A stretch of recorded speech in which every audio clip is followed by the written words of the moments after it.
बिस्मिल्लाहिर्रहमानिर्रहीम, अस्सलाम वालेकुम, बखैर आतिफ वक्कास। और इस लेक्चर में हम केपी और फेडरल बोर्ड के फर्स्ट ईयर फिजिक्स के chapter number 4 work and energy के numerical problem number 4.3 and 4.4 solve करेंगे। 4.3 की स्टेटमेंट अगर आप देखें, इसमें कहते हैं a man pulls a trolley through a distance of 50 metres by applying a force which makes an angle of 30 degree with horizontal. Calculate the work done by the man.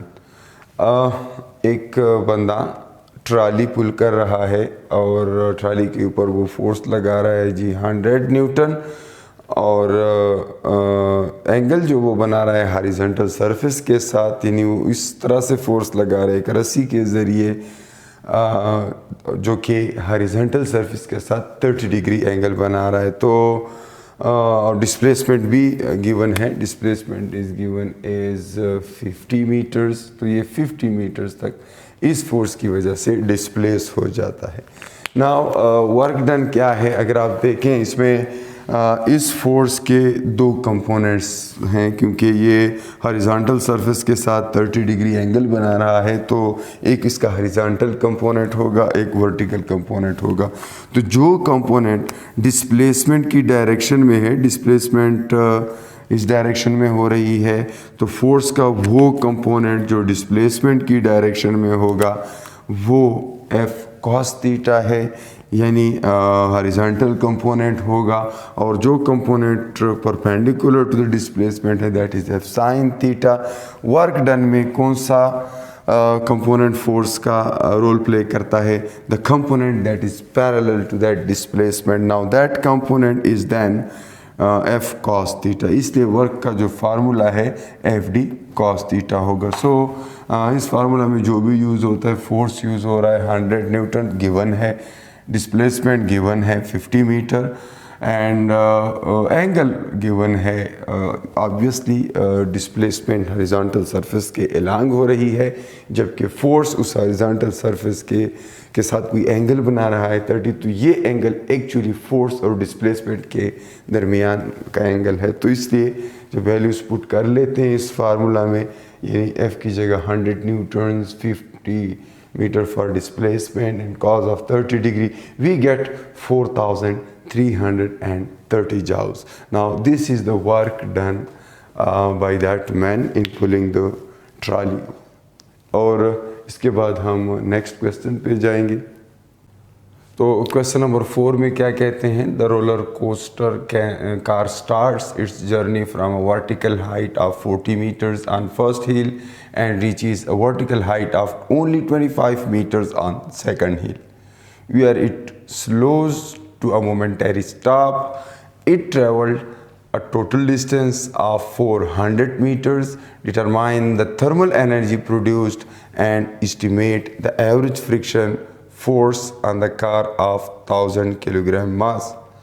सो यहाँ पर उसने क्या कहा है, गिवन डेटा में initial height दी गई है कि एक रोलर कोस्टर कार है और एक हिल से स्टार्ट होती है और किसी दूसरे हिल तक पहुंच जाती है। पहली हिल जो है वो 40 मीटर की हाइट पे है, और दूसरी जो हिल के बारे में वो कहते हैं कि वो 25 मीटर है। अब यहाँ से रोलर कोस्टर स्टार्ट करता है और वो जब पहुंच जाता है इस लेवल पे, तो यहाँ पर उसकी स्पीड होती है 0। यहाँ पे उसकी इनिशियल स्पीड थी 0। तो इसका मतलब ये है कि यहाँ से स्टार्ट हो के वो यहाँ पे थोड़ा रुक गया है। तो अगर सेम हाइट नहीं है तो इसका मतलब ये है कि दरमियान में फ्रिक्शन की वजह से लॉसेस हुए हैं।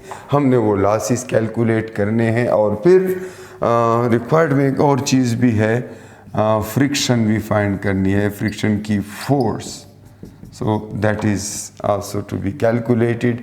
सो हमारे पास स्ट्रेटजी क्या होगी, फार्मूला क्या होगा? एक तो ये है कि वो कहते हैं कि कितनी थर्मल एनर्जी प्रोड्यूस हो गई होगी। तो ऑब्वियसली फ्रिक्शन की वजह से थर्मल एनर्जी प्रोड्यूस हो गई होगी, अगर फ्रिक्शन की वजह से इस सिस्टम ने लॉस किया है। तो हम वो कैसे कैलकुलेट करेंगे? फ्रिक्शन की वजह से जो लॉसेस होते हैं वही हीट एनर्जी है। मैं इसको थोड़ा सा क्लियर बनाऊं अपने लिए, थोड़ी स्पेस भी बनाऊं ताकि वहाँ पे मैं प्रॉब्लम सॉल्व कर सकूँ जी। तो Q वो थर्मल एनर्जी कैसे कैलकुलेट करेंगे, हम वर्क डन फाइंड करेंगे जो फ्रिक्शन के अगेंस्ट हुआ है, ये स्ट्रेटजी है। अब वो वर्क कैसे कैलकुलेट करेंगे जो फ्रिक्शन की वजह, तो इसके लिए फिर हम work energy theorem in dissipative medium वो वाला फार्मूला यूज़ करेंगे। लास्ट यहाँ पे पोटेंशियल एनर्जी में आ रही है, तो पोटेंशियल एनर्जी में लास्ट मैं प्रीवियसली आपको ये बता चुका हूँ कि जिस एनर्जी में लास्ट आई होती है वो इनिशियल माइनस फाइनल लिखते हैं, तो मैं यहाँ पे लिखूँगा P I initial minus P I final, and that is equal to kinetic energy final minus kinetic energy initial, gain in kinetic energy को मैंने फाइनल माइनस इनिशियल लिखा, और साथ में वर्क अगेंस्ट फ्रिक्शन। ठीक है, तो काइनेटिक एनर्जी चाहे इनिशियल हो या फाइनल हो, दोनों ज़ीरो है।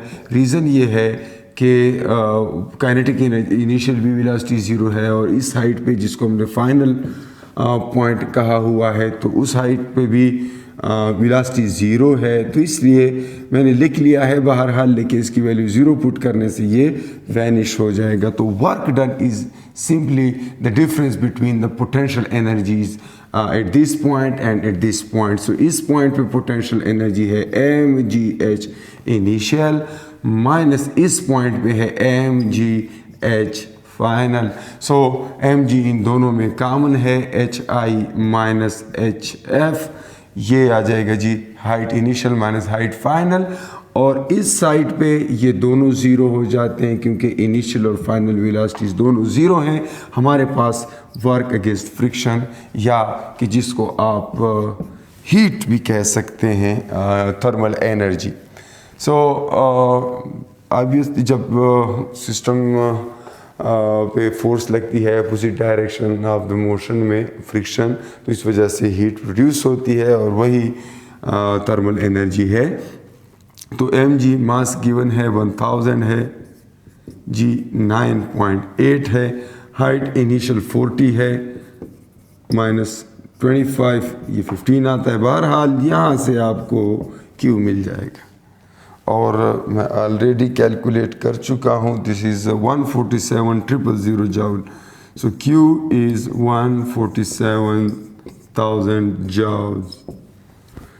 This is the heat energy, the thermal energy that is lost, that is dissipated due to friction.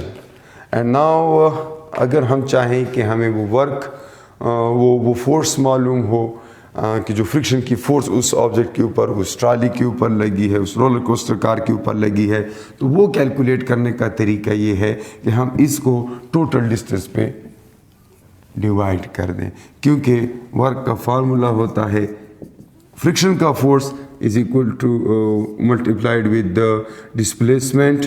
इससे आपको फ्रिक्शन का वर्क मिलता है। फ्रिक्शन का वर्क आप ऑलरेडी जानते हैं 147,000, इसको d पे डिवाइड कर दें and you get friction F equals W due to friction divided by the displacement और distance, whatever it is, you get 147,000 divided by 400, and from here you get 367.5 Newton's.